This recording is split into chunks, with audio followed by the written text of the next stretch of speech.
Hi everyone, this is our channel Around My Story. Please like, share and subscribe. Lorsque la plupart des gens pensent à la dépendance, ils pensent automatiquement aux drogues. Cependant, une personne peut être dépendante de beaucoup d'autres choses, y compris le shopping, les réseaux sociaux ou, selon mon expérience, les jeux vidéo. J'ai essayé les rencontres en ligne pendant une courte période et j'ai rencontré un homme. Nous nous sommes entendus instantanément. Il était tout ce que j'avais toujours voulu. Il était grand et drôle, s'habillait très bien, avait de beaux cheveux et un bon travail. Nous n'étions jamais à court de sujets de conversation et il me faisait rire. Au bout de quelques mois, ces jeux ont commencé à s'infiltrer dans notre relation. Je faisais 45 minutes de route pour aller à son appartement et il jouait à des jeux pendant un certain temps. Au début, cela ne me dérangeait pas. Je m'asseyais et surfais sur Pinterest ou regardais la télévision sur le canapé pendant qu'il jouait. Puis, une fois sa partie terminée, il consacrait toute son attention à moi. Il se plaignait que son ex-copine se fâchait contre lui à cause de ses jeux, mais j'étais différente. J'étais décontractée et cool, et je ne faisais pas toute une histoire pour quelques jeux vidéo de temps en temps. La plupart des hommes aiment les jeux vidéo, je le sais parce que j'ai un frère et des cousins. Mais une fois que nous nous sommes sentis plus à l'aise l'un avec l'autre, les jeux vidéo sont devenus de plus en plus fréquents. Presque chaque fois que j'allais chez lui, il était sur son ordinateur, la souris et le clavier cliquant à toute vitesse. Il criait sur l'ordinateur et parlait à ses amis dans son casque. Je m'asseyais sur le canapé, surfant sur Twitter et Facebook pendant des heures attendant qu'ils finissent pour que nous puissions passer du temps ensemble. J'ai compris que c'était son hobby et sa passion.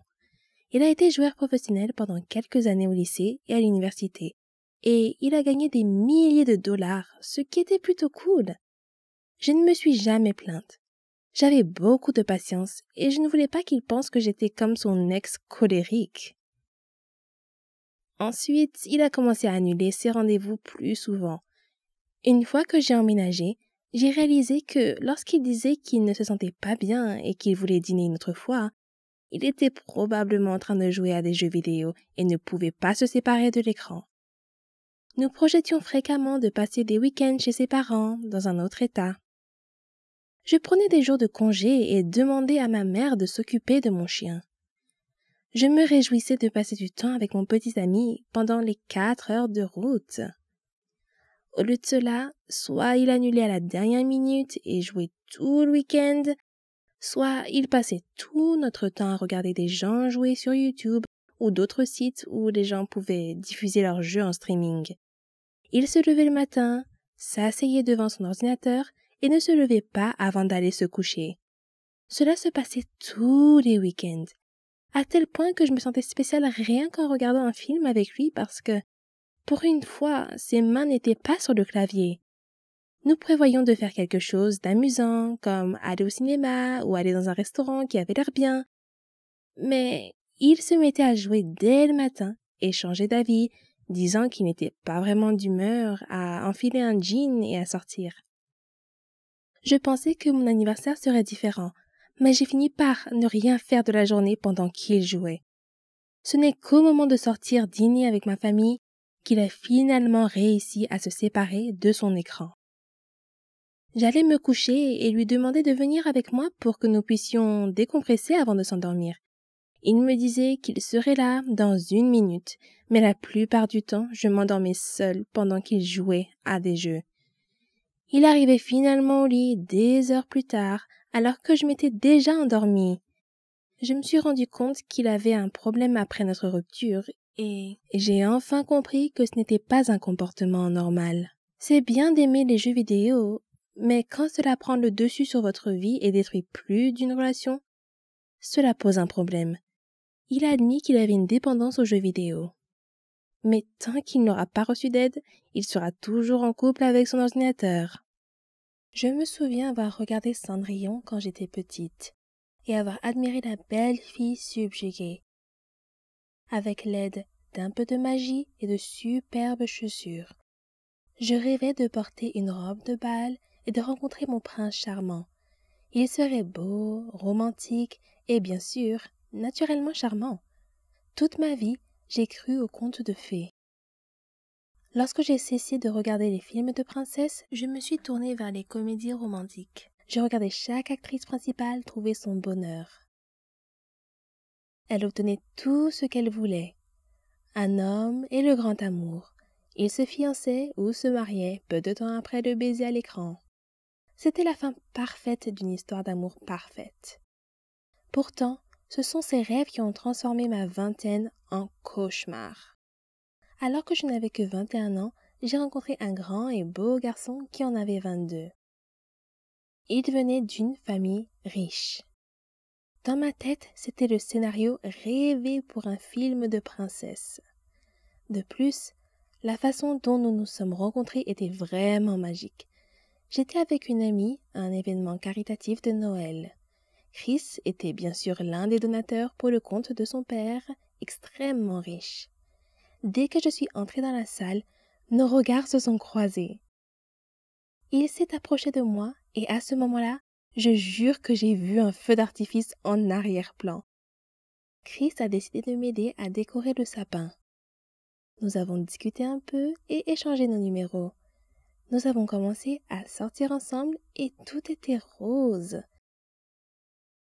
Jusqu'à ce que mes attentes de conte de fées me heurtent de plein fouet. Chris s'est avéré être un homme normal, trop normal. Il joue aux jeux vidéo et ignore tout.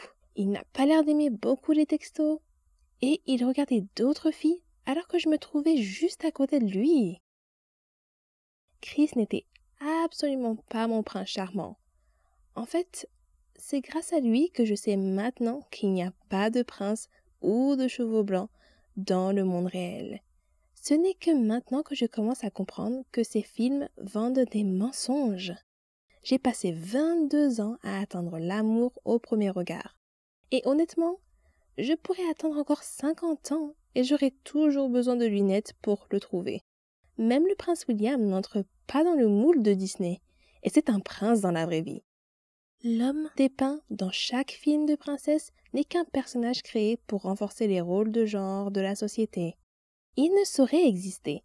Plus tôt nous en prendrons conscience, plus nous serons heureux. Les stéréotypes de l'amour véhiculés par les médias créent des attentes impossibles à satisfaire. Elles présentent une vision de ce à quoi l'amour est supposé ressembler. Il est présumé chevaleresque, romantique et passionné.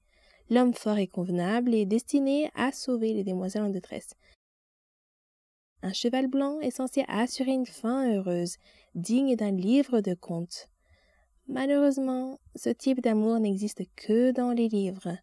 En passant toute notre vie à attendre un homme parfait, nous passons à côté d'un homme qui possède la plus grande des qualités, l'imperfection. Je gâche constamment mon propre bonheur avec les normes impossibles que je crée. Je me surprends à espérer que tout soit parfait chez lui. Il fera ce qu'il faut et parlera comme il faut. Je dois cesser de comparer chaque homme que je rencontre à une version idéalisée. En fin de compte, les hommes font ce qu'ils veulent. C'est moi qui dois changer. Même si ce défaut me vient des représentations médiatiques de l'amour, je dois apprendre à le surmonter. Je dois réapprendre à mon cerveau à être plus ouvert et à accepter les défauts des autres. J'en ai vraiment assez que tout le monde ne réponde pas à mes attentes impossibles. Le jour où je commencerai à accepter les gens pour toutes leurs imperfections sera un jour de libération. Je me libérerai de toutes les déceptions, de tous les espoirs brisés. Cela dit, Disney ne m'a pas complètement déçue. Si j'ai appris quelque chose au fil des ans, c'est qu'il faut toujours tomber sous le charme de la bête.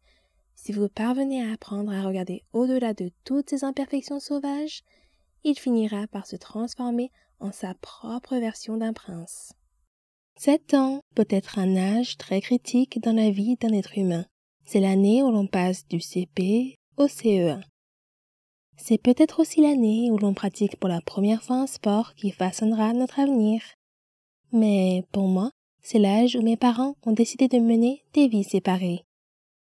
J'ai grandi comme n'importe quelle fille ordinaire, j'ai fréquenté une bonne école maternelle J'ai fait du sport et j'avais de bons amis. Mes parents, si je me souviens bien, étaient toujours de bonne humeur, l'un envers l'autre et partageaient la joie d'élever leur fille ensemble.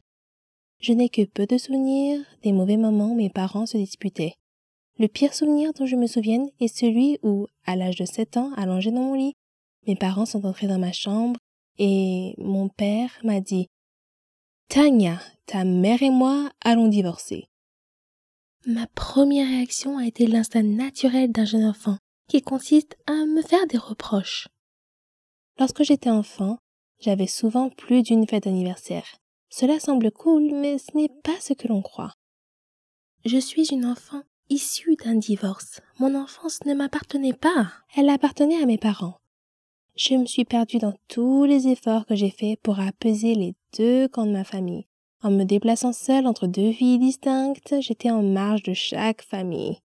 Jamais une initiée. Les personnes que j'aimais le plus n'étaient jamais dans la même pièce. Et beaucoup d'entre elles ne savaient même pas qu'elles existaient. Je manquais des événements et des célébrations parce que je devais passer du temps avec mon autre famille. Les enfants issus d'un divorce apprennent à faire face à ces difficultés et à cette instabilité. Mais à l'âge de 10 ans, je ne voulais plus m'en préoccuper.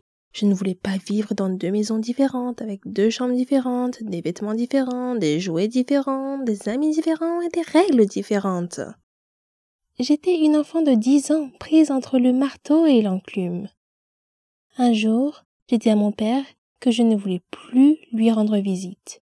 C'était un acte courageux et ignare, pour être honnête. Nous ne saurons jamais si c'était la bonne décision ou non, mais à l'époque, aucun de mes parents ne possédait la stabilité émotionnelle nécessaire pour trouver une solution plus positive. C'est ainsi que les choses se sont passées.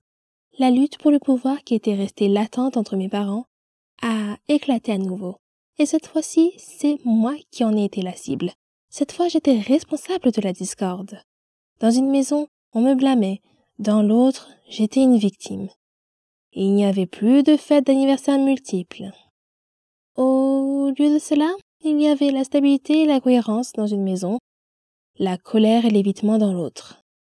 Les choix entraînent des conséquences et, au fil du temps, j'ai perdu le contact avec la famille de mon père. Il est difficile de rester en contact avec des personnes liées à quelqu'un que l'on a repoussé. Des cousins avec lesquels je jouais ont été rayés de ma vie. Nous ne nous sommes plus jamais rendus visite. Était-ce parce qu'il était préférable de garder les liens coupés? Ou était-ce ma punition pour avoir été une horrible enfant? Tout ce que je connaissais, c'était le silence et la perte. Au début de mon adolescence, ma mère s'est remariée et j'ai rencontré de nouveaux cousins. J'ai appris de nouvelles traditions de Noël et je me suis assise à la table avec des nouveaux enfants. Au lieu d'être ballottée d'une famille à l'autre, la vie s'est stabilisée. Même si je n'avais des nouvelles de mon père qu'une ou 2 fois par an, la vie était relativement stable. Mais les choses ont changé à nouveau lorsque ma mère et mon beau-père se sont séparés au cours de ma première année d'université. Je tentais de rester en contact avec les membres de ma famille chaque fois que je rentrais chez moi pour les vacances. Encore une fois, j'essayais de faire plaisir à tout le monde, alors que l'anxiété envahissait mes pensées. Avec qui dois-je passer le réveillon de Noël? Dois-je rendre visite à telle ou telle famille? Seront-ils offensés si je ne prends pas le temps de les voir? Seront-ils offensés si je n'apporte pas de cadeaux? J'aurais aimé que tout le monde vienne me rendre visite. Mais cela n'aurait pas très bien marché chez ma mère. Au lieu de cela, j'ai rendu visite à tout le monde par mes propres moyens, en apportant des petits cadeaux bien pensés que j'avais achetés avec mon budget d'étudiante. Je faisais la causette